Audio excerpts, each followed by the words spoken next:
السلام عليكم ورحمة الله تعالى وبركاته. بسم الله وحده والحمد لله بعده الصلاة والسلام على من لا نبي بعده وعلى آله وصحبه الموفين أحدا. സർവാദരണീയരായ ഉസ്താദ്മാർ, സ്നേഹം നിറഞ്ഞ മുത്തഅല്ലിം സുഹൃത്തുക്കളെ,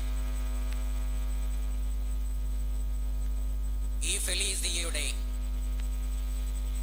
സുന്ദര സുലഭ നിമിഷത്തിൽ നൂറിന്റെ നിറവിൽ സമസ്ത സമൂഹം പ്രതീക്ഷിക്കുന്നതെന്ന് എന്ന വിഷയത്തെ ആസ്പദമാക്കിയാണ് ഞാൻ നിങ്ങളോട് സംവദിക്കാൻ ഉദ്ദേശിക്കുന്നത്. പ്രിയരെ, ഉത്തമ നൂറ്റാണ്ട് മുതൽ പരിശുദ്ധ ദീനുൽ ഇസ്ലാമിന്റെ ചൈതന്യം നിലനിൽക്കുന്ന നാടാണ് നമ്മുടെ കേരളം. കേരളത്തിലെ ഇസ്ലാമിക ചരിത്രത്തിന് മദീനയിലെ ആദ്യകാല ഇസ്ലാമിക ചരിത്രത്തോളം പഴക്കമുണ്ട്. വിശ്വാസ അനുഷ്ഠാനാചാര കാര്യങ്ങളിൽ തിരുനബി സല്ലല്ലാഹു അലൈഹി വസല്ലമ തങ്ങളും സ്വഹാബത്തും അഹ്ലുസുന്നത്തി വൽ ജമാഅത്തിന്റെ പൂർവ്വസൂരികളായ പണ്ഡിതരും കാണിച്ചു തന്ന മാർഗമാണ് കേരളത്തിലെ വിശ്വാസം പിന്തുടർന്നു വരുന്നത്. ഈ പാരമ്പര്യ വിശ്വാസത്തെ എതിർത്തും പുത്തൻ വാദങ്ങൾ ഉന്നയിച്ചും ചില പരിഷ്കരണവാദികൾ രംഗത്ത് വന്നു. ഇവരെ പ്രതിരോധിക്കാനും വിശ്വാസികളെ യഥാർത്ഥ മാർഗമായ അഹ്ലുസുന്നത്തി വൽ ജമാഅത്തിൽ ഉറപ്പിച്ചു നിർത്താനും വേണ്ടിയാണ് 1926 സമസ്ത കേരള ജമിയത്തുൽ ഉലമ എന്ന പണ്ഡിത സഭ രൂപീകരിച്ചത്. കോഴിക്കോട് ടൗൺ ഹാളിൽ ചേർന്ന വിപുലമായ പണ്ഡിത സമ്മേളനത്തിൽ വരക്കൽ മുല്ലക്കോയ തങ്ങളെ പ്രസിഡന്റായി തിരഞ്ഞെടുത്തു.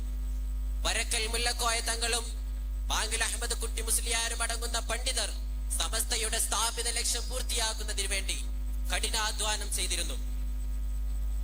അനാഥമായി പോകുമായിരുന്ന ഒരു സമൂഹത്തെ സനാഥമാക്കിയെടുത്ത ദീർഘദൃഷ്ടിയുള്ള ഒരു നേതാവായിരുന്നു വരക്കൽ മുല്ലക്കോയ തങ്ങൾ. പ്രഭാഷണങ്ങളിലൂടെയും രചനകളിലൂടെയും ഉൽപ്പതിഷ്ണു ആശയ വൈകല്യങ്ങൾ തുറന്നു കാട്ടി.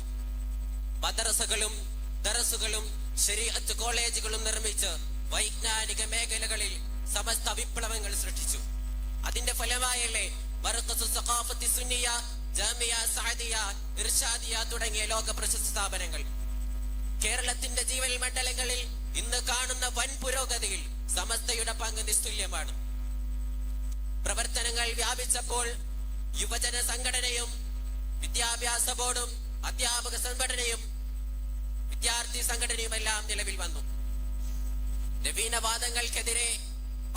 നവീനവാദങ്ങളെ ആദർശ വഴിയിലൂടെ നേരിട്ട പാങ്കിൽ അഹമ്മദ് കുട്ടി മുസ്ലിയാർ, സ്വന്തം സമ്പത്ത് മുഴുവൻ സമസ്തക്ക് വേണ്ടി സമർപ്പിച്ച മൗലാന അബ്ദുൽ ബാരി മുസ്ലിയാർ, ശിഹാബുദ്ദീൻ അഹമ്മദ് കോയ ശാലിയാത്തി, ഷംസുൽ ഉലമ ഖുത്ബി മുഹമ്മദ് മുസ്ലിയാർ, നവീനവാദികളുടെ പേടി സ്വപ്നം പതി അബ്ദുൽ ഖാദർ മുസ്ലിയാർ, റഷീദുദ്ദീൻ മൂസ മുസ്ലിയാർ, നവീനവാദങ്ങൾക്കെതിരെ കൊടുങ്കാറ്റ് തീർത്ത ഇ.കെ. അസം മുസ്ലിയാർ തുടങ്ങിയ മഹാപണ്ഡിതരായിരുന്നു സമസ്തയുടെ ആദ്യകാല നേതാക്കൾ.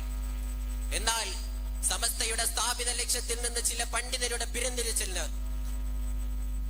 വഴിപ്പെടാതെ താജുൽ ഉലമയുടെയും ശൈഖുന സുൽത്താനുൽ ഉലമയുടെയും നേതൃത്വത്തിൽ 1989 സമസ്ത പുനർസംഘടിച്ചു. പിന്നീട് ഇങ്ങോട്ടുള്ള സമസ്തയുടെ പ്രവർത്തനങ്ങൾ ഈ സമൂഹത്തിന് നിതാന്തമായ പരിശ്രമമായിരുന്നു. ലോകത്ത് തുല്യതയില്ലാത്ത വിധം സാമൂഹിക സാംസ്കാരിക മണ്ഡലങ്ങളിൽ നിറഞ്ഞു നിൽക്കുന്ന SYS ഇടപെടാത്ത മേഖലകൾ എന്ന് കുറവാണ്. കേരളത്തെ മാത്രമല്ല, ലോകത്തെ തന്നെ പിടിച്ചു കുലുക്കിയ കോവിഡ് കാലഘട്ടത്തിൽ SYSന്റെ പ്രവർത്തനങ്ങൾ ലോകത്തിന് തന്നെ മാതൃകയാണ്.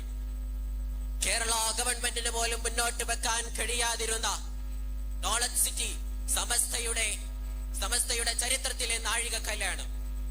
ഇനി നാം വിദ്യാർത്ഥി സംഘടന എടുത്തു നോക്കിയാൽ SYSനെ പോലെ അച്ചടക്കവും പ്രവർത്തനാമികവുമുള്ള മറ്റൊരു സംഘടന നമുക്ക് കാണാൻ സാധിക്കില്ല.